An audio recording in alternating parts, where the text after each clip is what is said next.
Bonjour à toutes et à tous, c'est ici, c'est maintenant, c'est le live de notre émission Duo Politique Générique.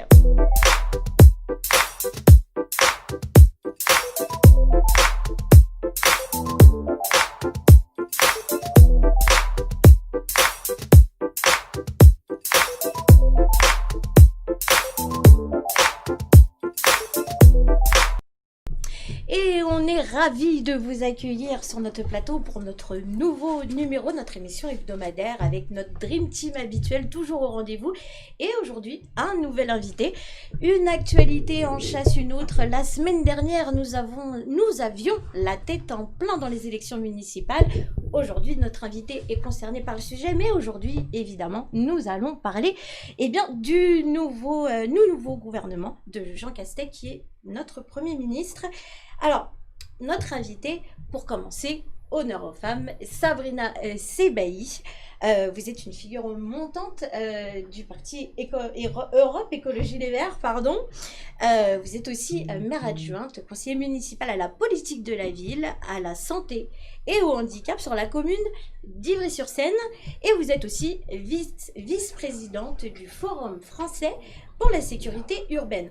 Alors pour qu'on vous resitue un petit peu, vous êtes présenté donc aux élections municipales, vous avez fait donc un score de 22% au premier tour, et puis bon, au deuxième tour, vous avez fusionné avec la liste PC, et vous avez eu donc une victoire de 65% des suffrages exprimés. Donc bonjour Sabrina, merci d'avoir accepté notre invitation. Comment allez-vous aujourd'hui? Eh bien bonjour à toutes et à tous, merci pour l'invitation. Écoutez, ça va très bien. Très bien. Cette séquence des municipales interminable est enfin derrière nous, donc c'était très très long, très difficile, et c'est vrai qu'on est content d'en être sorti aujourd'hui. Ouais, mais j'imagine que le plus dur reste à faire. Oui, bien sûr, là maintenant c'est 6 ans de travail, bien évidemment, au service des Ivriens et des Ivriennes, donc, et puis avec cette gestion de post-Covid, donc effectivement à l'échelle des collectivités qui ont pris le relais. On en reparlera peut-être plus tard de la défaillance du gouvernement sur cette gestion de crise. Forcément, on ne peut pas ne pas en parler. Donc pour continuer le tour de table, notre équipe, comme je le disais tout à l'heure, toujours au rendez-vous. Alors on a Juan José Dorado, notre journaliste toujours avec le mot adéquat, la force tranquille. Et évidemment, je vais vous demander comment tu vas. Je vais te demander comment tu vas. Le vouvoiement, il me reste encore très tenace. Buenas tardes. Ça va aujourd'hui? Très bien, merci Super. beaucoup. Avec une actualité qu'on a envie de commenter. Ah, ça c'est clair, on pouvait vraiment pas passer à côté. Et puis bien évidemment, notre consultant politique, toujours fidèle au rendez-vous, hein, Stéphane Tiki. Comment ça va aujourd'hui? Ça va et vous? Super. Alors, tutoie-moi, je pense que ça va être plus cool, hein, parce que si tu me vous vois, moi je vais te tutoyer, on va se mélanger les pinceaux. Alors d'habitude, je te présente jamais sous ton étiquette politique, parce que bon, je considère que tu es là en tant que consultant, tout ça, mais vu qu'on a Sabrina Sebbahy sous l'étiquette des Verts, aujourd'hui, je vais te présenter avec ton étiquette politique, puisque bon, en tout cas, pour ceux qui te connaissent, on sait que tu t'engages, en tout cas, dans la famille politique UMP, donc on a un vert, un bleu, voilà. Comme ça fait un peu c'est un peu divers.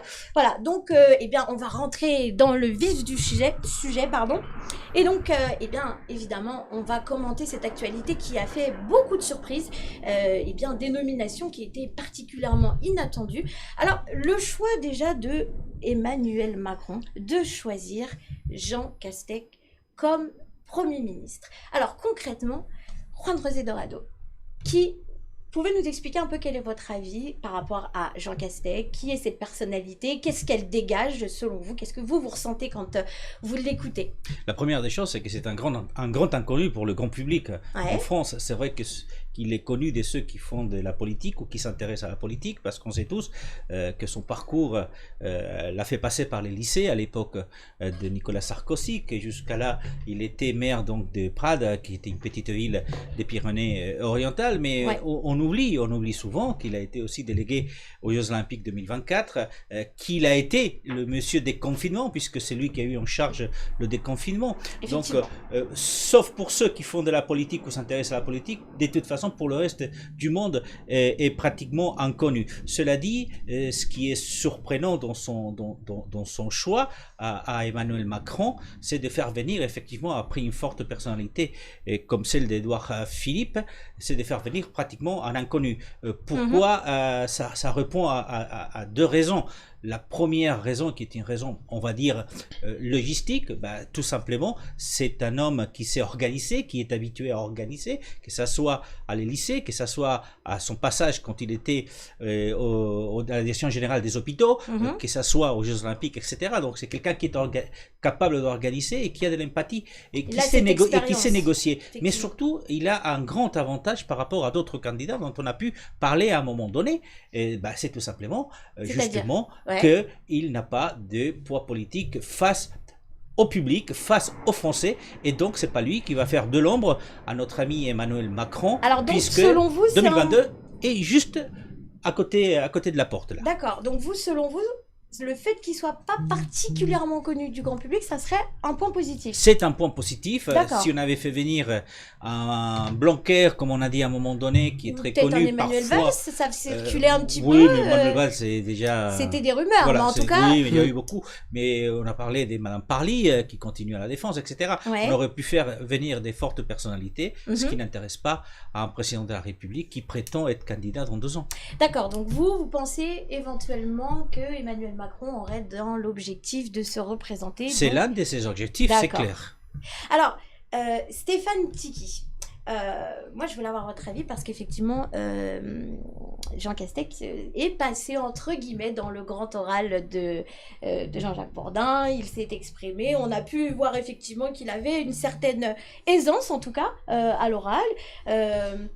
En tout cas, si on fait le contraste avec l'ancien Premier ministre, effectivement, c'est vraiment 2 personnalités qui n'ont strictement rien à voir. Oui, c'est 2 personnalités différentes, mais je rebondis sur ce que vient de dire Juan José Dorado. Rappelons quand même que Édouard Philippe, l'ancien Premier ministre, avant d'être Premier ministre, était député maire du Havre et qui n'était pas non plus quelqu'un de très connu du grand public. C'est vrai. Donc personne ne connaissait Édouard Philippe, à part des gens certainement comme madame ou comme moi qui sont un peu dans le système politique, qui connaissaient des gens qui sont déjà un peu impliqués, mais les gens du grand public ils connaissaient pas Édouard Philippe. Donc voilà, ce que je peux reprocher au président de la République, c'est toujours venir chercher faire ses courses, notamment au sein de la famille des Républicains ou anciennement UMP, puisque Jean Castex c'est un élu local que l'on connaît depuis très longtemps, qui est un homme respecté et respectable, qui a prouvé d'ailleurs ses galons en remportant des villes et des scrutins électoraux.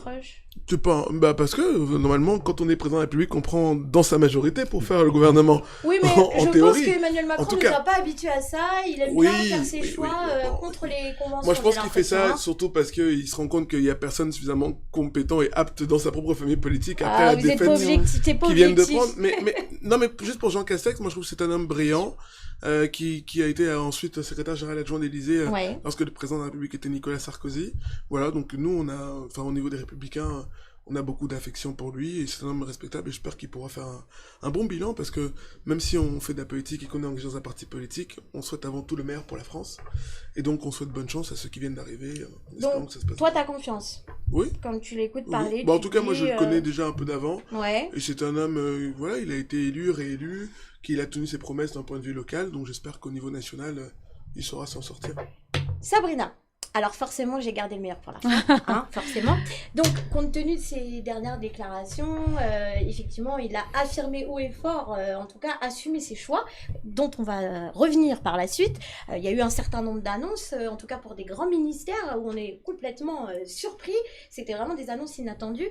Et effectivement, en tout cas, pour, on va dire, la première, on va dire, expression devant la expression télévisuelle, on va dire qu'il a fait un petit peu sensation, il a un petit côté acteur. Qu'est-ce que vous en pensez? Oui, un petit côté acteur, mais peut-être juste revenir sur cette nomination quand même de ce Premier ministre. Alors moi, je suis pas étonnée que le collègue en face se dise avoir confiance, puisque c'est sa famille politique qui devient Premier ministre. Ouais. Moi, j'ai plutôt le sentiment que quand on voit ce gouvernement, c'est un peu le retour de Nicolas Sarkozy sur le premier plan politique, parce que c'est quand même beaucoup d'hommes et de femmes politiques d'ailleurs qui étaient proches de Nicolas Sarkozy qu'on retrouve dans ce gouvernement, donc beaucoup de personnes d'LR. Alors moi, je suis pas sûre que c'est parce qu'il n'a pas de personnes compétentes chez lui. Je pense que, au contraire, il se prépare pour 2022 et que en 2017, quand il s'était présenté, c'était ni de droite ni de gauche. Mais bon, comme le disait François Mitterrand, quand on est ni de droite ni de gauche, on est surtout ni de gauche ni de gauche. Moi, j'ai envie de dire que la clarification qu'il fait aujourd'hui avec cette nomination et ce gouvernement, elle est très claire. C'est virage à droite. C'est clair. Et il se présente peut-être, il se prépare peut-être à être la candidature qui incarnera la droite en 2022, puisque pour le moment, je ne vois pas émerger de personnalité. En tout cas, il y a un conflit, c'est clair, au sein d'LR pour faire émerger une candidature en 2022. Et je pense qu'il se positionne plutôt sur ce champ-là. Et ce gouvernement-là, pour moi, c'est très stratégique. Et le fait de faire partir Édouard Philippe, qui a fait très bonne impression sur la gestion de la crise, c'est aussi ça, c'est-à-dire qu'il élimine un concurrent. Moi, c'est comme ça en tout cas que je le vois. Et il prépare effectivement 2022 en mettant à côté de lui donc un Premier ministre qui a peu de réseau, en tout cas peu de visibilité médiatique au niveau politique, on retourne dans un régime hyper présidentiel et avec une disparition complète donc du Premier ministre. Alors, est-ce qu'on peut considérer qu'effectivement ce choix est beaucoup plus clair, beaucoup plus affirmé, parce que bon, au début de son mandat, effectivement, il était en train de dire que sa politique était, c'était une politique de gauche, mais clairement, si vraiment on se concentre, c'est une politique de droite, en tout cas assez libérale. Donc finalement, à 2 ans de la fin de mandat, est-ce qu'effectivement, il est en train de dire « je joue mes cartes, on y va » et puis voilà. Ah oui. Moi, en tant qu'écologiste, ça me fait extrêmement plaisir qu'il clarifie son positionnement à droite sur l'échiquier politique. Parce que pour le coup, les mesures qui ont été portées par ce gouvernement étaient de droite. Que ce soit la réforme des retraites, d'ailleurs, on y reviendra sûrement, les gilets jaunes, la grève des transports à laquelle on a eu le droit, ça a été quand même la plus longue de l'histoire. Enfin, tout ce qu'on a vécu depuis le début de ce quinquennat, quand même, on n'en sort pas extrêmement grandi. L'impréparation à la crise sanitaire. Aujourd'hui, qu'il affirme qu'il est de droite, c'est très bien. Ça clarifie les cartes au niveau politique et donc ça ouvre le champ de la perspective pour 2022. Moi, je suis pas totalement d'accord avec vous parce que la numéro 2 du gouvernement est écologiste, puisque la numéro 2 du gouvernement est Barbara Pompili. Donc, on peut pas dire que ça clarifie quoi que ce soit, puisque la numéro 2 du gouvernement est écologiste. Et d'autre part, celle qui sait, d'un point de vue hiérarchique, celui qui suit après, c'est Jean-Yves Le Drian, qui est issu de la famille politique de la gauche. Donc, on peut pas dire que... Voilà, on peut pas dire qu'en tout cas, ça fait politique. Alors, Juan Rosé, pardon. Non, il y a 2 choses. La première des choses, c'est que effectivement, il clarifie son positionnement par rapport à 2022. Il a réussi à faire exploser la gauche et donc laminer le Parti socialiste, donc laisser la France insoumise entre 11 et 18%. Les Verts qui sont très forts aux européennes, voire aux municipales. Par contre, ils n'arrivent pas à décoller quand ils sont en législatif, etc. Donc, son point d'appui maintenant, c'est forcément les Républicains. Il faut aller chercher chez les Républicains parce que maintenant, il faut faire exploser les Républicains. Et n'oubliez pas, il a commencé pour dire ni des droites ni des gauches, pour dire tout de suite après, en fait, on est des droites et des gauches. Donc, déjà, n'oublions pas que depuis le début, il joue sa réélection et il joue à exploser le système politique des grands partis tels qu'on les connaît aujourd'hui. Et puis, je suis pas d'accord avec Stéphane sur le fait que la numéro 2, Barbara Pompili, soit écologiste. Oui, elle a été écologiste. Oui, mais elle a fait exploser avec Vincent Placé, avec François Desrougy, le groupe parlementaire des Verts pour partir dans le gouvernement, rentrer dans le gouvernement de François Hollande. Ces trois-là, à un moment donné, ils ont quitté aussi le gouvernement, le Parti socialiste avec qui ils étaient en alliance pour rejoindre la République en marche. Écoutez, s'ils continuent comme ça, ils vont terminer chez Marine Le Pen. Donc, alors, pour vous dire effectivement... 2 petites secondes parce que j'ai manqué vraiment à tous mes devoirs. J'ai oublié de présenter bien évidemment Walid qui est sur nous. Mais si, quand même. Je veux dire, t'es notre pilier, t'es notre community manager, t'es notre lien justement avec justement notre public qui est en train de nous suivre actuellement pendant ce live. Et donc forcément, Walid, comment j'ai pu t'oublier? Oui, parce que jusqu'à présent, t'étais pas avec nous, t'étais derrière la caméra. Mais en tout cas, maintenant, Stéphane, il aurait pu le rappeler quand même. Il aurait pu le rappeler quand même. Stéphane me connaît, il est sur le foot avec moi. J'assume pleinement mon erreur.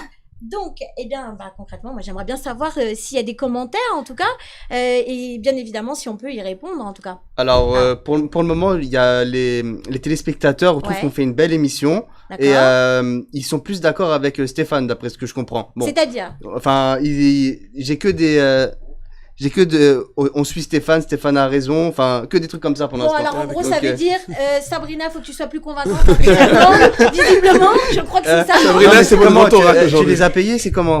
Bah non. Oui, Dès qu'on est de droite, on pense forcément qu'on a payé quelqu'un. c'est ça. Hein. Mais bon, je dis ça, je dis rien. Bon. Non, mais bon, pour revenir à ce que tu disais, Juan Rosé, effectivement, bon, les Français, de toute façon, avant que Emmanuel Macron décide, en tout cas, de changer de gouvernement, tout le monde était dans l'expectative, tout le monde se demandait quelle allait être, en tout cas, la marge de manœuvre d'Emmanuel Macron, quelle allait être sa démarche. Oui, mais juste, faut pas oublier que les dernières semaines avant le remaniement, Ouais. Édouard Philippe était beaucoup mieux classé dans les sondages d'opinion que Emmanuel Macron. Effectivement. Édouard Philippe commençait effectivement à faire de l'ombre Ça a dû jouer dans la balance, Emmanuel Macron. Et les 2 dernières années, Édouard avoir Philippe un a très premier bien géré la ministre crise. qui t'ait fait de l'ombre, c'est compliqué. Surtout qu'il Non, a eu le entamer mauvais la rôle. Non, rédaction. je ne suis pas d'accord. Il a très bien communiqué sur la gestion de la crise qui n'était pas bonne. C'est pas tout à fait la même chose. Ah. Moi, je pense que quand on voit ce qui s'est passé au niveau de l'État entre Emmanuel Macron et Édouard Philippe, moi, en tout cas, personnellement, j'étais beaucoup plus rassuré quand je voyais Édouard Philippe expliquer, notamment avec les PowerPoints, comment gérer la crise que Emmanuel Macron qui n'arrivait même pas à Mais dire c'est le mot normal, ils sont confinement. pas dans le même rôle en même temps. Oui, mais je pense que normalement, le président, c'est celui qui est c'est celui qui était élu, hein. Moi, je suis pas Oui, d'accord. mais je oui. pense que les Français C'est attendaient pas autre chose son que des rôle. PowerPoint. Ils attendaient des masques, des tests, des lits d'hôpitaux. Enfin voilà, c'est ce qu'on attendait. On attendait de ce gouvernement-là une gestion, une préparation à la crise. Franchement, les PowerPoint, oui, super. Il a été très bien, Édouard Philippe.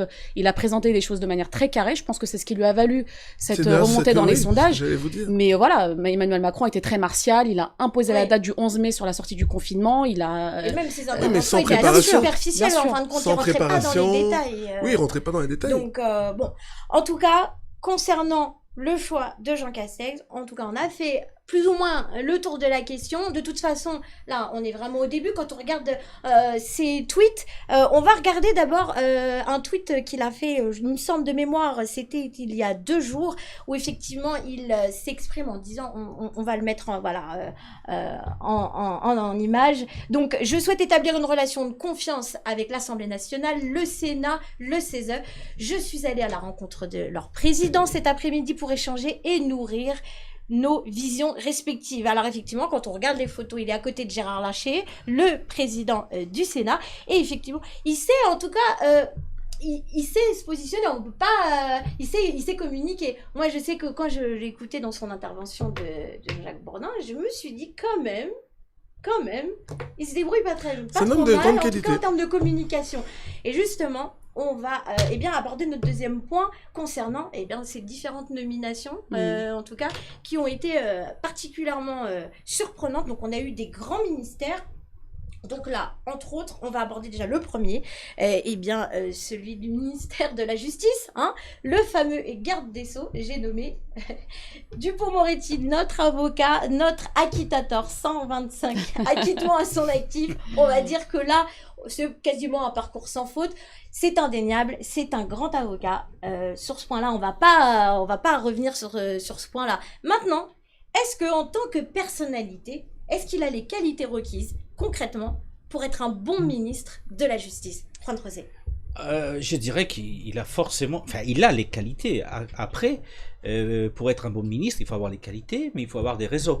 Il faut avoir un poids politique, ce qu'il n'a pas. Mais son côté passionné, est-ce que ça peut oui, pas mais lui son desservir? côté passionné, mais écoutez, je peux vous parler d'un autre avocat qui a fait carrière, qui a été député et qui a été ministre par la suite et qui est disparu depuis un certain temps, Arnaud de Montebourg, qui s'est fait connaître en tant qu'avocat du Parti Socialiste à un moment donné, et c'est à cause de son côté passionné, il est devenu très connu par la suite, donc député et même ministre. Mais je pourrais vous parler aussi de monsieur Collard, qui était un avocat très connu aussi, et c'est parce qu'il était très connu qu'il est rentré en politique par la suite. Mais donc, là, c'est quand même... donc non, mais Éric Dupond-Moretti, c'est un passionné, c'est un homme qui est capable de faire bouger les lignes, oui, mais il n'a pas le poids politique. Et je vais vous donner un exemple. Le dernier... C'est un révolutionnaire quand même. Oui, hein. non, mais tout ce que vous voulez, Voilà. un révolutionnaire, il y a pas de problème. Ouais. Mais on voit que les prises derrière, comme on les appelle, ça ne marche pas tout le temps. Monsieur Hulot, il a claqué la porte, il s'est en allé, il s'est allé. Donc Dupond-Moretti, il pourra faire certainement la même chose s'il voit que ça n'avance pas. Donc c'est bien en tant que prise de guerre, c'est bien pour nous faire commenter tous, mais après son poids politique à l'intérieur du gouvernement, je ne le voit pas en train d'échanger beaucoup de choses. Alors justement, Jean Castex a expliqué qu'il lui donnerait les moyens, qu'il le soutiendrait, et que justement ce choix, en tout cas, bon évidemment il a dit qu'il l'assumait pleinement, il pouvait pas dire le contraire, on va pas se mentir, mais en tout cas il a vraiment appuyé cette candidature. Bon, tout le monde est resté vraiment complètement stupéfait. Quel a été votre sentiment, vous, quand vous avez appris qu'il serait garde des Sceaux? Je rejoins complètement ce qui a été dit, c'est-à-dire qu'on peut pas nier le fait que ce soit un grand avocat, mais c'est vrai qu'il y a encore 2 ans, lui-même disait que personne lui ferait cette proposition, sinon, je le cite, il disait que ça serait le bordel. Et aujourd'hui, un tweet qu'il a fait, il a fait une déclaration. Il accepte cette nomination. Moi, j'attends de voir quand le char médiatique sera passé, ce que ça donnera. Voilà. Si Emmanuel Macron vous proposait d'être garde des Sceaux, que voulez-vous que j'aille faire là-bas? Je suis sûre que je ne veux pas faire de politique. On m'a fait quelques propositions déjà. Bon, qu'est-ce qu'on peut en penser, Stéphane, hein, quand on dit ça? Non, mais après, bon, ce sera pas la première fois qu'il y a quelqu'un qui fasse de la politique, qui fasse des déclarations et qui se clair, retrouve... voilà, ce sera pas le dernier, à mon avis, et c'était pas le premier non plus. Et dans ce gouvernement, et dans les gouvernements précédents, à mon avis, il y en a quelques-uns. Non, moi, je rejoins ce qu'ont dit mes 2 collègues. Je pense que il a les capacités, il a les compétences, puisqu'il était même au cœur du système judiciaire, puisqu'il était avocat. Voilà, d'ailleurs, je pense que les avocats sont assez satisfaits. Il avait d'ailleurs porté plainte parce qu'il avait été victime d'écoute. Oui, il avait c'était il y a moins de 15 jours. Il a retiré sa plainte, vu que maintenant... Il est garde des Sceaux. On est ça aurait d'accord. été un peu plus compliqué. Mais du coup... Mais après, il faudra, voilà, je rejoins ce qu'ils ont dit, être bon dans un système médiatique, être bon avocat, ça veut pas forcément être bon en politique, parce que la politique, pour moi, c'est un engagement, mais c'est aussi un métier, il y a des codes à surprendre. Ça s'est vu d'ailleurs, si vous avez regardé la première séance des questions au gouvernement, lui qui a l'habitude, lorsqu'il prend la parole au tribunal, tout le monde l'écoute, c'est pas pareil, se retrouvait là dans un chahut où les gens arrêtaient pas de l'interrompre, on a senti qu'il était agacé. Donc je pense il faut qu'il apprenne les codes, mais les compétences et les qualités, je pense qu'il les a. Maintenant, le système judiciaire est un système quand même vachement compliqué, donc il faut qu'il prenne les marques, et il faut qu'il fasse attention, comme vous disiez, au système médiatique, parce que c'est vrai que je pense qu'on est porté au départ par le système médiatique, on se dit, on est bien. Est-ce qu'il va rester? La réalité, souvent, est toujours un peu plus difficile. Walid, est-ce qu'il y a des réactions? Oui, on a Achille qui veut Walid ou Stéphane au prochain remaniement. Ah, carrément! On a Walid, alors, c'est pas un remaniement. Le remaniement, c'est quand on garde le même Premier ministre, et là, c'est vraiment écoutez, il faut l'expliquer à Achille. C'est Achille qui est là, il faut l'expliquer. Avec toute l'amitié que je te porte, et je te rassure, tu n'es pas le seul à faire cette erreur, j'ai moi-même fait l'erreur, donc, Non, mais le remaniement, c'est quand on garde le même Premier ministre, et là, comme on a carrément changé de Premier ministre, c'est un changement de gouvernement. Alors, on a aussi une question, et si on faisait le jeu des chaises musicales? C'est-à-dire... On l'a fait. C'est-à-dire, expliquez-nous. Non, mais si, ça a été le cas. Carlo président. Ah, j'avais pas lu la fin, excuse-moi. On a eu Julien de Normandie qui est passé à l'agriculture.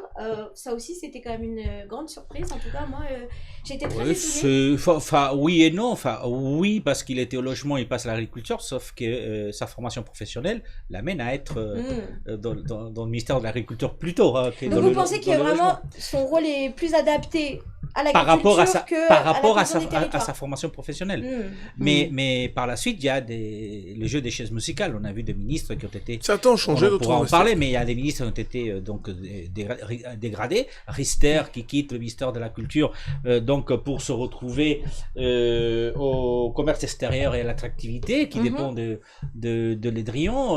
On ne sait pas ce qui se passe avec Madame Schiappa qui quitte un ministère qui était assez exposé, et maintenant elle est numéro 2 de la citoyenneté au ministère de l'Intérieur. Non, il y a des chaises musicales, forcément, mais ça c'est le propre de tous les gouvernements. Alors c'est vrai qu'il y en a quand même qui sont restés. On a Bruno Le Maire qui reste à Bercy, on a Jean-Michel Blanquer qui reste à l'éducation. Florence Parly aussi. À la Défense. Florence Parly, Le Drian, les grands ministres, les grands ministères, ça n'a pas bougé.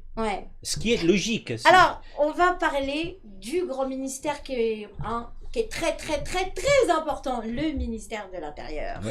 Monsieur Darmanin, la polémique, c'est vraiment la polémique. Là, franchement, on sait tous, en tout cas, qu'il est sous le joug, en tout cas, d'une plainte une plainte pour viol. Alors, justement, Jean Castex s'est exprimé à ce sujet. Il a clairement dit que ça ne faisait pas obstacle, que ça ne devait pas être un problème. Qu'en pensez-vous, Sabrina? Parce que là, en fait, il n'a pas encore été jugé ni innocent ni coupable, donc juridiquement, il bénéficie de la présomption d'innocence. Maintenant, quel message cela renvoie à la société?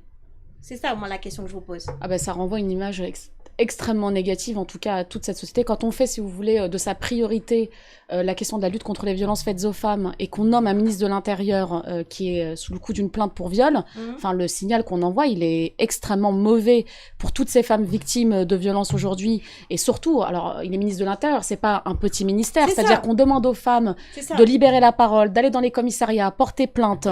Quand on connaît en plus aujourd'hui les relations entre la police et la population française, c'est-à-dire qu'on assiste quand même depuis quelques semaines à des choses extrêmement violentes sur des violences policières, sur pas mal de choses qui sont très compliquées. Et nommer donc Darmanin qui est sous le coup de cette plainte, alors qu'on a fait grande cause, celle de la lutte contre les violences faites aux femmes, c'est un signal vraiment, pour moi en tout cas, c'est vraiment là on enterre complètement cette lutte sous ce quinquennat. En tout cas, ça n'a pas l'air vraiment de lui poser problème. Jean Castex s'est exprimé sur justement cet aspect-là. Il a expliqué. Alors oui, on regarde un tweet qu'il a fait, en tout cas lors de sa nomination, le jour même. Grand honneur pour le petit-fils d'immigré que je suis d'être nommé ministre de l'Intérieur de notre beau pays. Merci à Christophe Castaner qui a mené une action courageuse et déterminée au service de la protection de nos concitoyens. Donc là, on est quand même dans une forme assez lycée, policée, tout ça. Donc bon, c'est du propre, on va dire. Maintenant, moi, j'ai été quand même... je me suis quand même interrogée sur un point particulier. Jean Castex a expliqué que il n'aurait pas pris la décision de le mettre à ce ministère s'il avait un quelconque doute quant à sa culpabilité.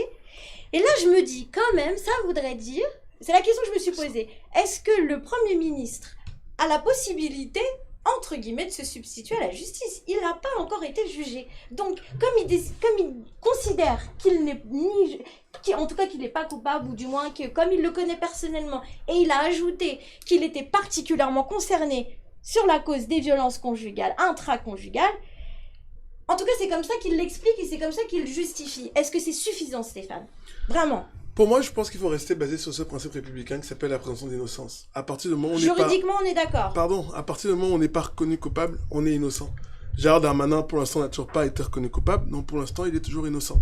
Donc, on peut pas présager que quelqu'un serait possiblement condamné s'il n'a pas encore été condamné. Alors, quand on entend Marlène Schiappa qui dit « Je n'applaudirai pas, en tout cas, un violeur », et aujourd'hui, effectivement, elle est obligée de l'applaudir puisqu'elle partage, en tout cas, le même ministère. Ce n'est pas un violeur. Hein. Non, mais elle... Alors, il faut excusez-moi, je recontextualise. Ah, oui. C'était lors de l'affaire Polanski où elle a dit... Je n'applaudirai pas. Elle a dit « Je n'applaudirai pas Roman Polanski ». Mais en tout cas... Roman Polanski, il a été condamné, il a été coupable, hein. Ce qui n'est pas le cas de Gérald. Oui, non, mais on est d'accord. On est bien d'accord. Tout le monde est d'accord. Mais il n'y a pas de doute et j'ai bien précisé qu'il n'avait pas été jugé encore. Mais justement, le fait qu'il ne soit pas jugé, moi j'aimerais bien être dans la tête quand même de Marlène Schiappa parce que quand elle a été à côté d'elle et qu'elle était à côté de lui, qu'elle était en train de l'applaudir, je me suis quand même demandé à quoi elle pensait. De toute façon, Marlène Schiappa, elle a accepté d'être ministre déléguée dans le ministère de Gérald Darmanin. Si ça lui posait un problème, elle n'aurait pas accepté. Bien sûr.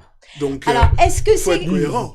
Justement, c'était la question. Rosé. Est-ce que c'est cohérent? Ça peut vous poser un problème, mais quand vous êtes proposé en tant que ministre, vous souhaitez continuer au gouvernement. Personne ne force personne. Non, personne ne force. Mais la réalité, c'est qu'il y a très peu de monde qui est capable de dire non. Certains l'ont fait. Quand on lui propose, je peux vous dire qui l'a fait. Rappelez-vous, ministre de l'écologie, quand Manuel Valls est nommé Premier ministre, la ministre de l'écologie dit non, je ne suis pas du tout prête à continuer dans ce gouvernement avec Manuel Valls en tant que Premier ministre. Donc il y a des gens effectivement qui sont capables de dire non à un poste ministériel. Mais je ne pense pas que ça soit. Par exemple. Je ne pense pas que ça soit le cas. En tout cas, malheureusement, de Marlène Schiappa. Parce que tout à l'heure disait ma collègue. Était déjà gouvernement. Par contre, si on fait de la politique, c'est parce qu'on a avant tout des convictions. Si vous êtes prêt à vous asseoir de vos convictions pour assister à un ministère. Oh, quel idéalisme. Dans ce cas-là. Walid. Bah oui, mais si dans ce cas-là, la lutte de. Non, mais Marlène Schiappa, c'est surtout un des soutiens historiques d'Emmanuel Macron. Donc je la vois pas se désolidariser de lui. C'est pas faux. Mais si elle accepte, c'est qu'elle accepte. Alors en fait, on a une vague de commentaires. Moi, je vais juste vous les lire. Après, vous débattez. Alors, on écoute. Alors, on a Noura qui dit c'est un gouvernement de communication avec Roselyne Bachelot et Moretti. Ah, on va y venir. On a Sylvie. Toutes ces nominations sont juste provocations et en plus, ce gouvernement ment. D'accord. Pas comme Stéphane. Pourquoi on dit qu'il va un moment alors qu'il a encore rien fait? On a Kamal qui dit se base sur le premier, je pense. La vague verte peut-elle remplacer la vague Rassemblement National au présidentiel 2022? Est-ce que les Verts ont pris des votes au RN? Très très bonne question, Kamal. On a Achille. Mais comment peut-on parler de la sorte? Je n'ai pas fait avec le bon ton là, mais comment peut-on parler de la sorte étant donné jusqu'à preuve du contraire, il est innocent. Je crois qu'il parlait de Darmanin. Darmanin. Et ensuite, les Verts marchent pour le non. Les Verts marchent pour le non. Ouais. Sabrina.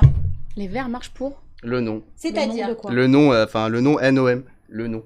Le non. Ouais, ils sont contre tout, quoi. Ouais. Ah non, c'est pas vrai. Quand il y a eu des avancées, on les a saluées. Mais là, dans ce gouvernement, on peut pas dire qu'il y a eu des avancées sur les questions de transition écologique ni sur les questions sociales. Et encore, on ne peut que, si vous voulez, quand on est dans une opposition telle que nous on a été, en plus on n'a pas de députés, donc on n'a même pas les leviers pour s'exprimer comme pourraient le faire certains groupes politiques. Mais aujourd'hui, à chaque fois qu'il y a eu des choses qui ont été faites correctement, on les a accompagné. D'ailleurs, quand Nicolas Hulot était au gouvernement, quand il a avancé sur des dossiers, on a applaudi des deux mains. Mais quand les choses sont critiquables, il faut le dire. Et ce gouvernement, je suis désolée, en matière de transition écologique, ça a été un recul complet. Donc, on ne peut pas soutenir ce qui a été fait. D'ailleurs, dans les... Pardon. Non, je suis tout à fait d'accord avec elle, d'autant plus que je ne pense pas que Barbara Pompili soit la personne adéquate pour diriger et pour impulser une politique verte. Non, parce que comme je vous disais, elle vient des Verts. Oui, elle a une étiquette entre guillemets et des écologistes, mais depuis longtemps, on sait qu'elle est accrochée au parti qui gouverne. Elle a été avec les socialistes, elle est avec Emmanuel Macron. Ça, c'est bien parce qu'on a une femme, on la met à la tête du ministère, on peut la faire numéro 2, numéro 3 du gouvernement, ça fait bien, mais elle n'aura pas les moyens d'aller au-delà. Alors, on s'arrête maintenant juste pour une petite courte pause de publicité. On revient en plateau, évidemment, on continue notre débat qui, somme toute, est particulièrement passionnant. À tout de suite.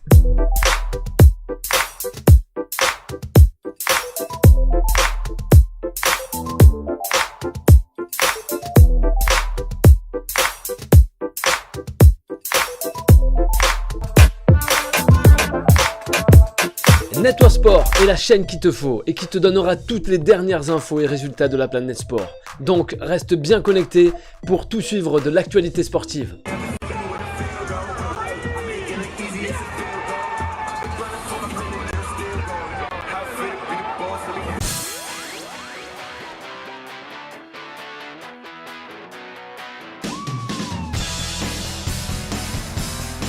Salut à tous et bienvenue sur le plateau de Fight Club. Moi, je vois la boxe. Voilà, quand j'ai regardé boxer, j'ai kiffé, mec.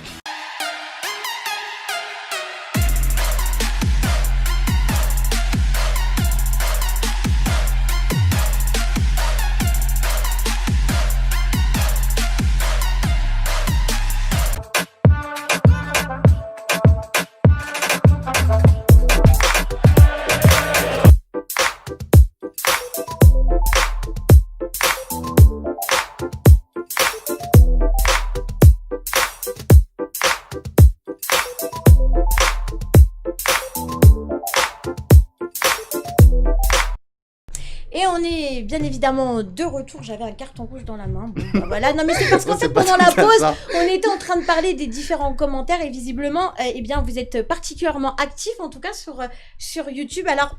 Et oui, Audrey, il semblerait même que Véronique ait posé une question vraiment intéressante puisqu'elle fait vraiment réagir. Je vais vous la lire. Alors pourquoi vous ne faites pas l'interdiction des produits chimiques sur nos terres?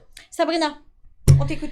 On vous écoute. Eh bien, on va demander à ce gouvernement, justement, parce que je rappelle quand même que lorsque les écologistes se sont battus pour l'interdiction de l'utilisation de pesticides ou encore du glyphosate, qui a été quand même un sujet qui a été porté pendant plusieurs années, oui. C'est bien ce gouvernement qui a prolongé l'utilisation du glyphosate et donc des pesticides sur nos terres et qui continue donc pour des raisons totalement économiques, hein, parce qu'on le sait tous, c'est mauvais pour la santé, c'est mauvais pour notre environnement et ça pollue nos nappes phréatiques. C'est bien pour des raisons économiques, pour soutenir des grands groupes aujourd'hui qui continuent donc à produire ces pesticides, que nous avons continué à les utiliser. Est-ce que vous pensez que Emmanuel Macron a vraiment une démarche vraiment de transition écologique, est-ce que c'est soit pour faire joli ou alors il va être obligé d'en tenir un peu plus compte justement avec cette vague verte qui a vraiment envahi toute la France avec les élections municipales concrètement? Avec du recul, si on regarde un peu la stratégie d'Emmanuel Macron depuis 2017, donc au moment où il arrive à la présidentielle, il a, dans un premier temps, j'ai envie de dire, il a siphonné le Parti Socialiste, ça a été dit tout à l'heure, puis ensuite il a tenté donc de travailler, de siphonner la droite.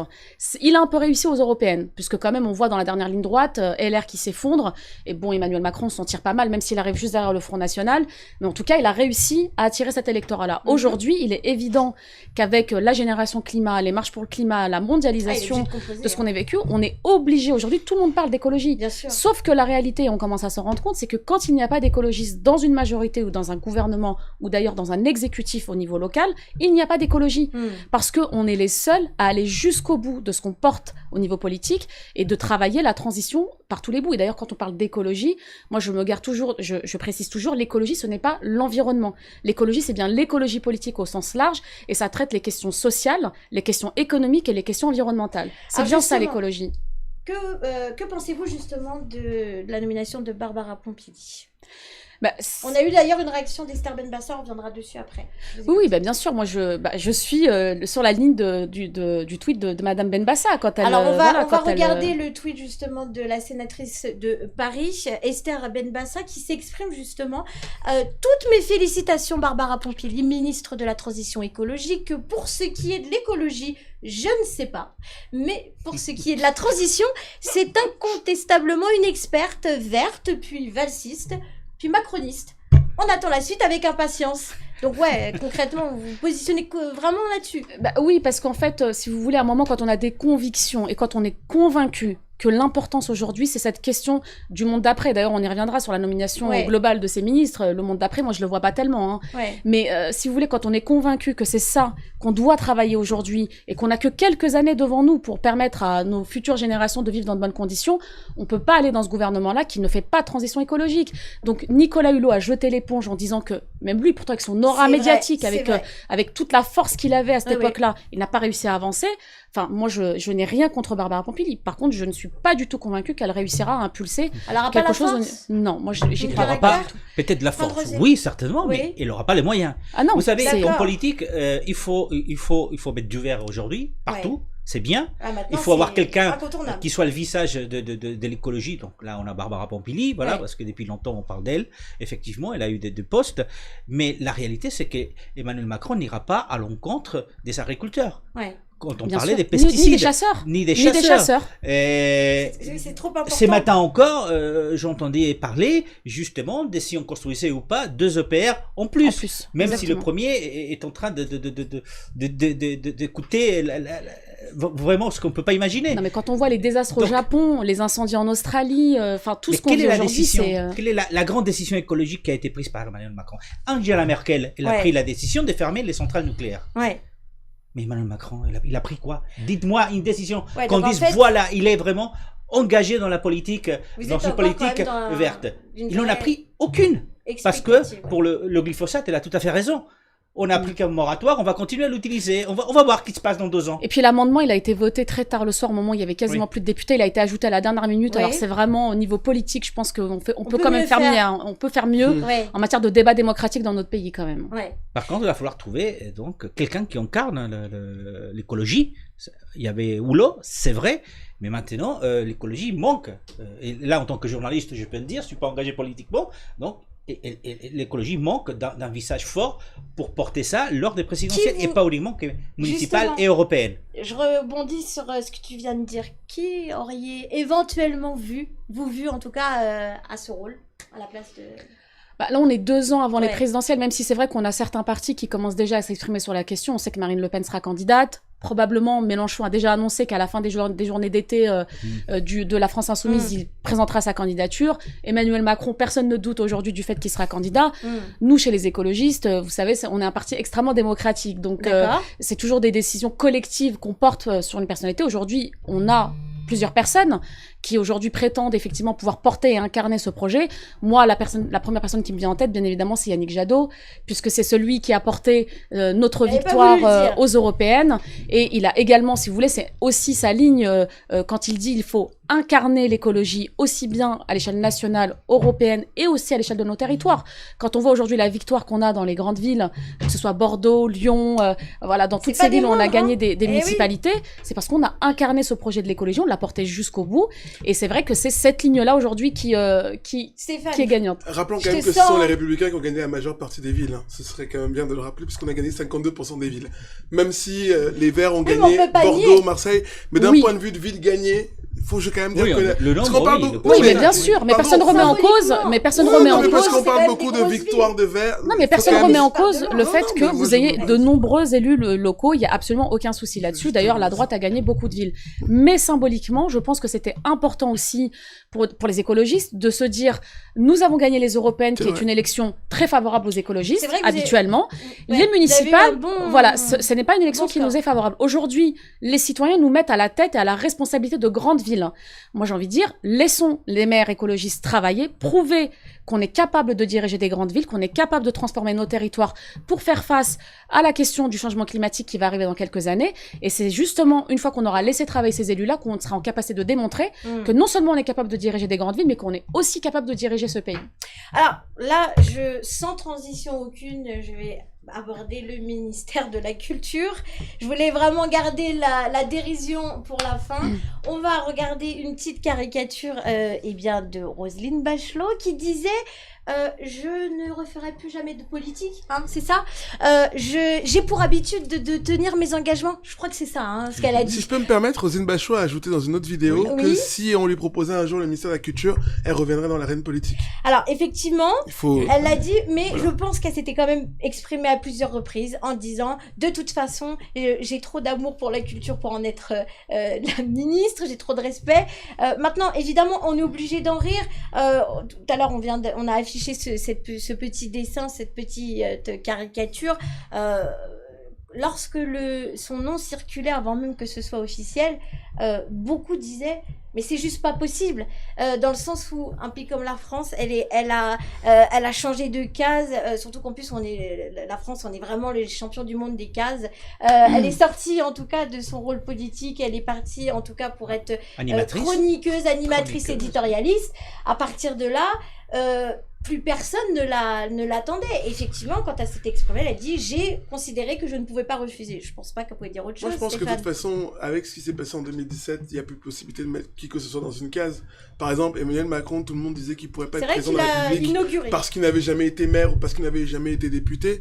Et il a réussi à être président de la République. Et dans ce gouvernement-là, on a aussi... là, c'est un autre cas de figure, quand même. Hein. Oui, mais c'est-à-dire que dans la case, en tout cas, de toute l'histoire des présidents de la 5e République, aucun n'avait ce parcours-là. Ouais. Pareil, là, on a une ministre de l'égalité des chances qui s'appelle Elisabeth Morano, qui n'avait jamais fait de politique, qui n'avait jamais été engagée politiquement dans aucun parti, et qui représente aujourd'hui la méritocratie et l'égalité des chances, parce qu'elle est femme issue des quartiers populaires, qui a réussi dans une entreprise.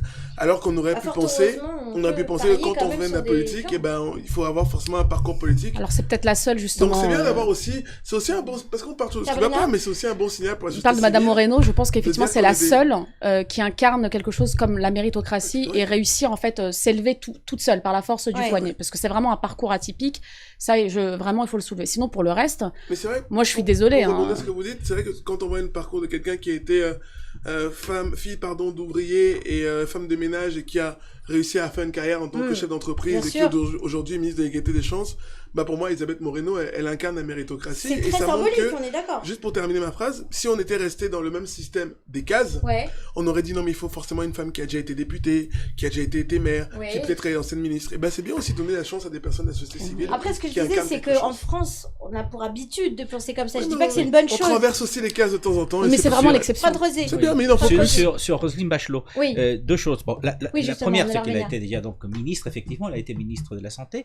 N'oublions pas qu'elle a été aussi porte-parole du président Chirac, avant qu'il soit président, parce que c'était lors des campagnes présidentielles, qu'elle a été ministre de Elle a une famille politique. Voilà, elle a une famille politique.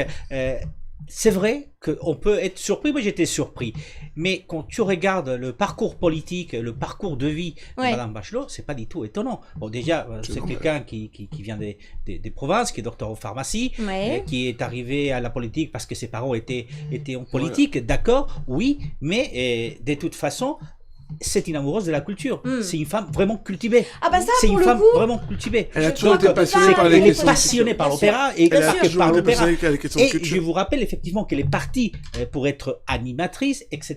Mais Exact. écoutez, Monsieur Hulot, il était quoi avant de devenir ministre? C'est pas faux. Il était journaliste, Oui. animateur, et Madame, pas faux. Oui, Madame mais Audrey quand- Poulvard, mais là- mais quand quand on on regarde- regarde- qui est aujourd'hui adjointe à la Alors mairie ça, de Paris, elle Bah oui. revient- il était quoi Oui, avant? mais Boulevard quand était on journaliste. regarde, Je veux dire que ça, quand c'est on un regarde parcours les normal, nominations dans quelque les part. différents gouvernements successifs, que ce soit de droite, de gauche, qui se sont suivis, on est quand même dans une reproduction des élites, hein, Ouais, ouais. dans un petit cercle qui se copte au gré des, au gré des majorités, c'est un peu Ouais. ça quand même. Donc moi, quand on me dit l'ouverture à la société civile, le monde de demain, moi je le vois pas trop le monde de demain. En Je tout suis cas, il d'accord ressemble avec beaucoup au vous, monde d'avant. Et Oui, bon, La en même société temps, civile dans la liste de gouvernement, elle est limitée. Pas toujours. on n'est pas encore Pas toujours. dans le monde d'après, et c'est la transition. Et donc, c'est peut-être le problème parce que vous me taquiniez tout à l'heure sur le début de l'émission en disant Bah, c'était que gentil. le gouvernement a des personnes de droite. Mais en fait, Emmanuel Macron a promis un gouvernement nouveau avec des gens qu'on avait dit un nouveau monde, des nouveaux mais il est pas visages. nouveau son gouvernement. Et ben, Avait-il finalement, le choix? finalement, il est revenu à ce qui se faisait dans un temps un peu plus Ou ancien. peut-être qu'il a vraiment montré sa vraie personnalité, c'est la question qu'on peut se poser. Non, mais il a- Oh, il a Il a- été très il a- simple avec il a- François Hollande, je pense que ça peut être tout le monde. Il a le connaît. toujours Voilà. les choix. Vous n'avez qu'à regarder, pas uniquement les nominations des ministres, regardez où est-ce qu'il a mis les hommes de son entourage proche. Ils sont au chef de cabinet du Premier ministre, chef du cabinet du ministre de la Justice, chef de cabinet du ministre de l'Intérieur. Les Ouais. hommes forts, ceux qui sont très proches du président du gouvernement, qui étaient des collaborateurs avec lui à l'Élysée, maintenant sont chefs des cabinets Bien des sûr. principaux ministères. Il est en train de déplacer ces hommes, ces pions, un peu partout dans les Mm. ministères. Walid, est-ce que tu as des réactions Alors- justement par rapport à Roselyne Bachelot ou sur autre chose d'ailleurs? Alors, ouais, en fait, j'ai deux questions pertinentes, Audrey. D'accord. Comment l'écologie peut régler le problème grandissant du chômage qu'aucun gouvernement précédent n'a réussi à endiguer? Et D'accord. la deuxième, et la 5G, ils en font quoi, les Verts? Non, c'est pas vrai, Sabrina, là. est-ce que vous voulez répondre à cette Tu question? fais la référence et au après, maire on fera le de tour. Bordeaux qui a dit que la 5G c'était pour regarder du porno, c'est à ça que tu fais référence. Ouais, je pense que les gens Ouais, vont mais pas c'est un rapport, on pourrait en parler si j'avais le temps, du rapport. Oui, on Sabrina. peut en parler. Alors c'est vrai que c'est de grandes questions, mais c'est vrai qu'à chaque fois on attend les écologistes sur les questions très régaliennes, donc l'économie, les questions de sécurité. Donc En même effectivement, temps, c'est normal. c'est normal, c'est tout à fait normal. Moi je dis toujours, et c'est pas pour évacuer la question, j'aimerais bien voir le bilan de la droite et de la gauche de ce qu'ils ont fait en matière d'économie et de sécurité. Avec plaisir. Voilà, Nous, sur la parce que droite je et ne la pense pas. sécurité, on peut. Ah bah et alors même là, l'économie. oui, on peut en parler effectivement. Nicolas savez, Sarkozy, il a fait des ravages en son passage Nicolas quand il Sarkozy, était ministère de l'Intérieur. Quand il était président de la République, pendant les 2 premières années jusqu'en 2009, c'est 7% de chômage en France. Non mais oui, mais c'était un Non, contexte mais qui était différent. Après ça, après la crise de 2008, je ne crois pas Avant qu'on la soit. crise, Non non, ah, avant bah la oui. crise, Oui, bien voilà. évidemment, mais avant la crise. Oui, bah enfin avant la crise, Après la crise, il y on avait n'a quand pas même réussi à 7%. redresser. Au contraire, D'accord, on donc, a ouvert les cordons de la donc, bourse quand aux il y a banques. 7% de Non, mais chômage, on n'est on pas a content. ouvert les C'est cordons pas de la assez bien, bourse 7% aux de banques. chômage. Nous Et quand aujourd'hui, il y en ce a qu'on 15, dit on est toujours pas content. sur la question de l'emploi, en tout cas, ce qu'on dit, c'est qu'il y a énormément de travail dans la transition écologique, notamment sur la question de la rénovation thermique des bâtiments. Ça créerait des centaines de milliers d'emplois. Donc, il y a de l'emploi à créer sur la transition écologique. Il faut créer ces emplois. Il faut soutenir les petites entreprises, les PME, les TPE qui sont pas soutenues aujourd'hui. On est plutôt en train de soutenir les grands groupes du CAC Exact, 40, premier alors qu'on employeur laisse, de France. et la rentrée Ouais. va être extrêmement violente pour toutes ces entreprises suite à la crise du Covid. Donc, j'espère que ce gouvernement, on peut en penser ce qu'on veut, mais j'espère qu'ils seront là à la rentrée au rendez-vous pour tous ces gens qui vont se retrouver au chômage, Pour les qui vont, accompagner, voilà, bien sûr. qui vont mettre la clé sous la porte. Donc ça, c'est une réalité et qui va arriver très très vite. Donc les En tout cas, écologistes, ça fait partie des promesses. Mais- bien sûr. Voilà. En tout cas, nous, on sait là où il y a des filières d'emploi à créer. Donc ça permet de lutter contre le chômage, bien évidemment. Et après, on a plein d'autres propositions aussi sur les questions sociales. Bon, ça a été expérimenté par certains de nos élus, notamment, je pense au revenu universel, qui a été mis en place à Grande-Sainte, donc par Damien Carême, qui est aujourd'hui député européen, mais qui était maire de cette ville, Mhm. parce qu'on estime que personne ne doit vivre sous le seuil de pauvreté aujourd'hui, qu'il y a de l'argent visiblement, puisque on n'arrêtait pas de nous dire qu'il n'y avait pas d'argent, et finalement, au moment de la crise, alors là, on a ouvert et on a déversé de l'argent Ah, Oui, à mais tout le monde. l'endettement va être de 10 Mais points. bien sûr, l'endettement va être C'est très énorme. important, mais ce Énorme. sont des Énorme. choix politiques. La dette est Ce sont des difficile. choix politiques, Bien sûr. c'est-à-dire qu'on peut faire ces choix-là Alors, aujourd'hui. justement, je voulais aborder avec vous tous d'ailleurs, le Premier ministre a parlé d'un investissement de 7,5 milliards pour le plan Ségur. Qu'en pensez-vous justement? Parce que là, ça reste quand même très important. Hein. Oui, mais en fait, si vous voulez, à chaque fois, moi j'ai plutôt le sentiment qu'on est dans un gouvernement de communication. C'est-à-dire qu'on fait beaucoup d'annonces. Est-ce que c'est des annonces de chiffres? Voilà, on fait des annonces de chiffres, on communique, c'est pareil. Donc l'aide aux entreprises, voilà. Moi j'attends de voir réellement ce qui va en sortir, combien on va débloquer pour soutenir réellement ce qui va se passer, en tout cas sur notre pays, parce que je le disais, hein, la rentrée, et encore là on nous annonce une deuxième vague. Donc moi je ne sais pas dans quel état sera le pays dans quelques mois et dans quelques semaines. Donc ça aussi c'est une réalité. Et après c'est vrai que mais oui, et depuis le début de ce quinquennat, on assiste à de la communication. Alors c'est vrai, tout à l'heure ça a été dit dans un des commentaires, c'est un gouvernement de communication. Voilà, Roselyne Bachelot, Dupond-Moretti, donc voilà, on a comme des personnalités très fortes qui passent bien dans les médias. Donc est-ce que c'est pour finir ce quinquennat sur une image très il y a 2 ans encore à médiatique tenir, il y a 2 ans à tenir, mais la campagne commence là, dans quelques mois. Elle est commencée. Donc le quinquennat, il est terminé pour moi. Là, on est déjà dans la prochaine séquence qui est celle des présidentielles. Oui, parce que c'est vrai que si on fait le bilan, bon. D'ailleurs, c'est pas anodin le fait qu'ils veuillent décaler les régionales après les présidentielles. Voilà, on est aussi dans une stratégie de dire, bon, peut-être que la présidentielle me sera favorable et dans la foulée, on gagnera des régions. Alors justement, quand Jean Castex dit que le monde d'après, il va l'affronter vraiment différemment, qu'ils vont anticiper, c'est le mot qui revient à chaque fois, on va anticiper. Est-ce que justement cette communication, c'est justement pour contrecarrer cette défaillance qu'ils ont eue, bien pendant la crise sanitaire? L'anticipation, dans ce cas-là, anticipons, remettons des moyens dans le service public, remettons des moyens dans le service public, remettons des moyens dans les hôpitaux. On peut pas, d'un côté, dire on va anticiper, on va gérer la crise, et de l'autre côté gazer les médecins quand ils vont manifester pour leurs droits et pour leur salaire, et diminuer d'année en année les lits d'hôpitaux, les masques, ne pas refaire les stocks, etc. Donc oui, alors anticipons, dans ce cas-là, remettons des moyens dans le service public. Stéphane. Je suis d'accord avec vous sur une partie, je pense qu'il faut effectivement remettre des moyens dans le service public, notamment les hôpitaux. C'est d'ailleurs dommage que c'est après la crise du Covid qu'on s'est rendu compte qu'il fallait redonner le pouvoir d'achat aux gens qui finalement on entend le moins, hein. C'est-à-dire on pense aussi à ceux qui nettoient la ville, parce que ceux-là on les oublie aussi souvent, les caissiers et les hôpitaux. En revanche, je suis pas d'accord avec vous quand vous dites qu'on gaze les médecins, parce que il faut quand même rappeler que cette femme-là dont vous parlez en question avait jeté aussi des trucs contre les forces de l'ordre, et ça c'est pas autorisé. Mais là je ne parle pas de cette femme en particulier, je parle de toutes les manifestations des personnels soignants qui ont manifesté depuis plus d'un an. Ils ont été gazés à plusieurs reprises. Ah non, pas du tout, parce qu'on a vu des images notamment à Lille, on a vu des personnes, les images sont là qui ont été diffusées, ils ont applaudi les forces de l'ordre. Donc quand ça se alors là, non mais là attendez, on parle de la manif post-Covid. Je parle des manifs avant la crise sanitaire. Les personnels soignants ont été gazés. Il y a eu des affrontements, je suis désolée. Autant pour moi, je crois que c'était après la crise. Walid. Alors, d'accord avec Stéphane Tchiki ou d'accord avec Sabrina, réagissez. On veut savoir dans quel camp vous êtes. N'hésitez pas à nous faire part de vos commentaires. Moi, personnellement, je suis avec les deux. Hein. C'est Macron. La Suisse, en fait, non? D'ailleurs, le rouge, c'est la Suisse. Tu voudrais pas te mettre en politique, t'engager en politique? Je pense que t'as compris déjà les codes de base. Il y a un couloir, déjà, pour ça. Non, mais bon, en tout cas, pour la gestion de cette crise, comment ils vont gérer ça quand ils disent, en tout cas quand Jean Castex dit on va cibler un éventuel deuxième confinement? Comment vous pouvez en tout cas le ressentir quand il dit ça? On va cibler les choses, on va essayer de pas faire les mêmes erreurs, mais déjà ne pas faire les mêmes erreurs. Déjà, ce qui est intéressant, c'est d'avoir le rétex de ce qu'ils ont fait en matière de gestion de crise, donc d'avoir leur retour d'expérience de ce qui n'a pas été pour pouvoir le rectifier. Et je pense que là, on est tous conscients du fait que 1, il y avait pas de masque, 2, il y avait pas de tests, et les hôpitaux.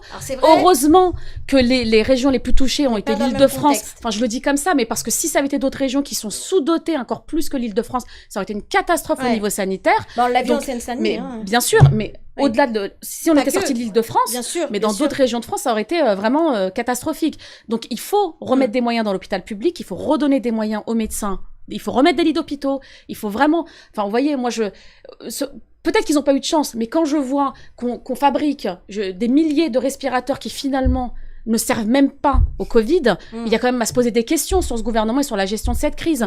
On nous a expliqué pendant des semaines que c'était une simple grippette, puis ensuite on a confiné, ensuite on a dit aux Français pas besoin de masque. Non, là ils peuvent plus. Donc maintenant il faut préparer, il faut se doter de moyens, effectivement, et à mon avis, il faudra reconfiner, Mais pour reconfiner et cibler le confinement, il va falloir faire des tests.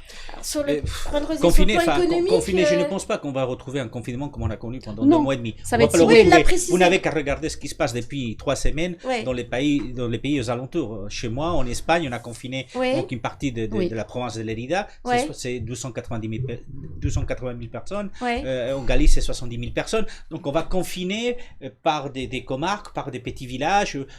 Mais on va faire un confinement général. Mais ce qui est important, c'est le retour d'expérience. Et normalement, la France sait faire ça. Mais pour ce retour d'expérience, il va falloir déjà se pencher sur le rapport qui a été fait par les pompiers de Paris, effectivement, qui ont mis en lumière qu'il y a eu des dysfonctionnements dans la collaboration entre le SMUR, le SAMU et les pompiers de Paris, les services des pompiers de Paris. Donc, ce retour d'expérience est nécessaire. Et sur les 7,5 milliards du Ségur de la santé, bon, déjà, on va voir si les syndicats signent ou pas à partir de lundi. Mais déjà, sur 7,5 milliards, on ne sait pas du tout. D'ailleurs, on attend les éclaircissements. Comment ça va être reparti? Parce qu'il y a une partie qui est pour la création de postes, il y a une autre partie qui est pour améliorer donc le salaire du personnel. Quand on sait que les syndicats ont calculé à 15 milliards grosso modo les besoins, on est à 7,5 milliards, on est juste à la moitié. Donc effectivement, je ne pense pas que ça soit suffisant. On aura peut-être effectivement une deuxième vague, mais derrière la deuxième vague du coronavirus, on aura une deuxième vague des mécontentements sociaux. Oui, et puis juste par rapport à ça, c'est-à-dire que au-delà il y a le volet sanitaire bien évidemment, mais il y a aussi ce qui a permis de tenir le bon bout, c'est-à-dire les collectivités territoriales qui ont quand même pallié au déficit de l'État et qui aujourd'hui à qui on retire des dotations de fonctionnement et qui les mettent vraiment en difficulté. Il y a surtout le milieu associatif qui a été quand même le grand oublié, voilà, et qui ont permis à des milliers de personnes de ne pas mourir de faim dans plusieurs villes, notamment de villes de banlieue. Donc il va aussi falloir remettre des moyens dans ces quartiers et dans le milieu associatif parce que c'est aussi ceux qui aujourd'hui ont été un vrai rempart sur la question de la faim. Et puis bien sûr, nous on le porte depuis des années, la question de l'autonomie alimentaire. C'est un vrai sujet et il faudra aussi qu'on travaille sur ce volet-là. Sur ces questions d'anticipation, le gouvernement de toute façon ne peut faire que mieux que ce qu'ils ont fait déjà. Parce qu'en fait, ils n'avaient rien anticipé. C'est sûr que de ce point de vue-là... Ça pose une question sur la légitimité de Madame Buzyn, qui pour moi qui dit qu'elle était au courant de tout ça et qui a même pu se présenter dans un autre pays ou dans d'autres pays quand on est responsable ou en tout cas au courant de tout ça et qu'on est en plus candidat aux élections. C'est pas des messages qui passent et je suis d'accord avec vous. Pour moi, c'est d'abord une défense du gouvernement parce que on sait pas s'ils étaient au courant, pas au courant. Puis la porte-parole disait il faut mettre des masques, pas des masques. Puis le président lui-même, rappelons qu'il allait au théâtre avec sa femme. Donc comment dire après aux gens restez chez vous quand vous-même à haut vous montrez par exemple. Et même sur la question des masques, plusieurs fois on a vu le président et des membres du gouvernement sortir sans le masque.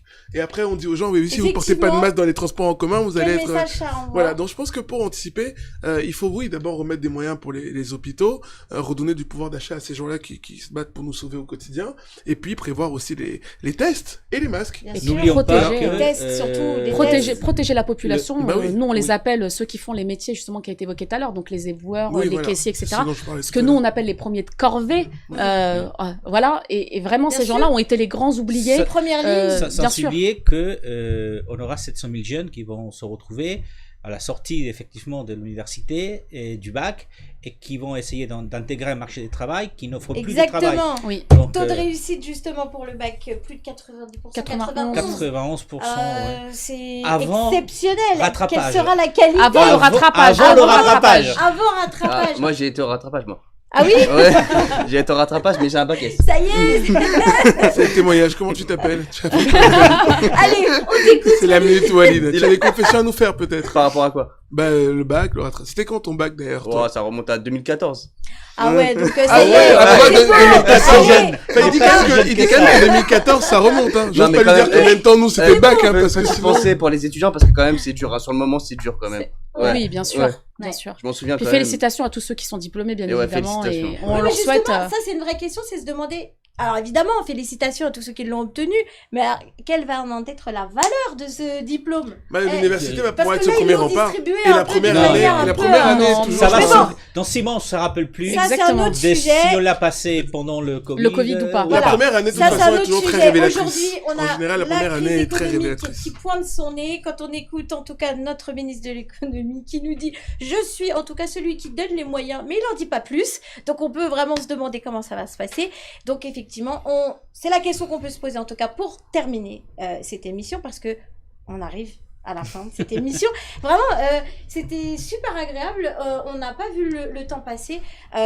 Comment va être effectivement gérée cette crise? Comme tu le disais, Stéphane, pour l'instant, c'est un peu compliqué de faire des commentaires puisque là, on est vraiment à l'avènement du nouveau gouvernement. Écoutez, on espère qu'ils vont prendre des bonnes décisions. Ça pourra pas être pire que ce qu'ils avaient fait avant, puisqu'ils n'avaient rien préparé ni anticipé et qu'on a tous subi. Et j'espère qu'ils donneront plus la parole aux médecins, parce que malheureusement, moi, ce qui m'a un peu gêné dans la crise, c'est qu'on entendait beaucoup les politiques qui ne connaissent rien dans la médecine.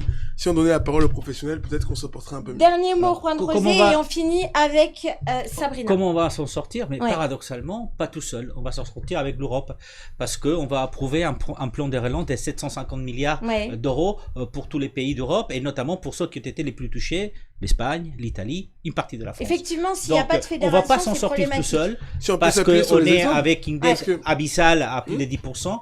Mais grâce à l'Europe, et peut-être que là on va se rendre compte que l'Europe est importante. Juste pour rebondir sur ce que vient de dire Juan Rosé, rappelons quand même que l'Espagne et l'Italie ont été touchés par le Covid avant nous, et qu'on n'a même pas su s'inspirer de ce qu'ils avaient fait à côté pour éviter d'avoir les mêmes dérives chez nous. L'importance du retour d'expérience. Oui, c'est peut-être que maintenant on va se dire on va s'appuyer sur les pays voisins. Juste un petit commentaire, pardon Stéphane, parce que là on arrive à la fin. Une question. Alors, une question de Kamal, qui est le plus grand ennemi des Verts, Macron ou Le Pen? Oh, les deux. À partir du moment où ils font une politique anti-écologique, écoutez, voilà.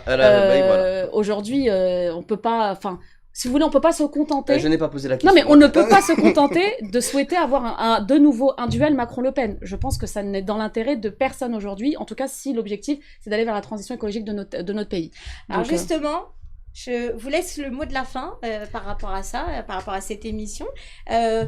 Vous voyez en tout cas comment l'avenir, alors évidemment c'est une vaste question et en même temps c'est très réduit, donc par rapport à toutes ces différentes nominations, ce nouveau gouvernement, et puis par rapport effectivement au paysage politique qui est en train de changer, avec la composition des Verts qui en fait sont vraiment très présents maintenant. Oui, de toute façon ce qui est certain, moi je rejoins complètement ce que vous avez dit, c'est-à-dire que je pense qu'on s'en sortira pas seul et que l'Europe va retrouver son rôle, son essence initiale qui était celle justement de cette Europe solidaire, d'entraide et donc de protection, ce rôle de protection qui n'a pas été le cas jusqu'à présent parce qu'on était dans une Europe vraiment économique, donc j'espère qu'on va retourner sur un volet beaucoup plus solidaire, et moi je regrette qu'au moment où justement l'Italie a été touchée en premier, on n'ait pas été en capacité de venir en aide aux Italiens immédiatement, parce que je pense que ça aurait été une belle preuve de solidarité au niveau européen.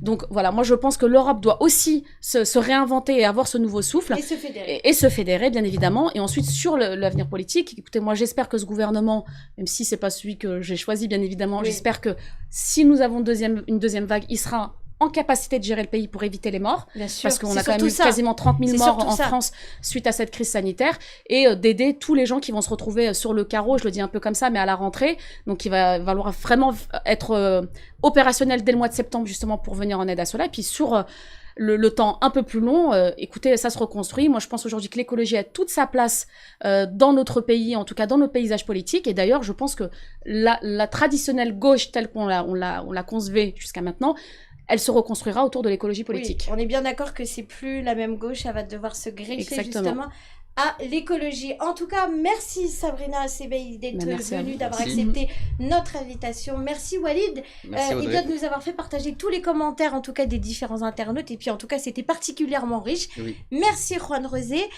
pour ton expertise et bien évidemment pour la tienne, Stéphane Tiki. Merci à toi. Je vous remercie d'avoir suivi cette émission qui était particulièrement passionnante, et bien évidemment, je vous donne rendez-vous la semaine prochaine, jeudi prochain. Au revoir et à bientôt.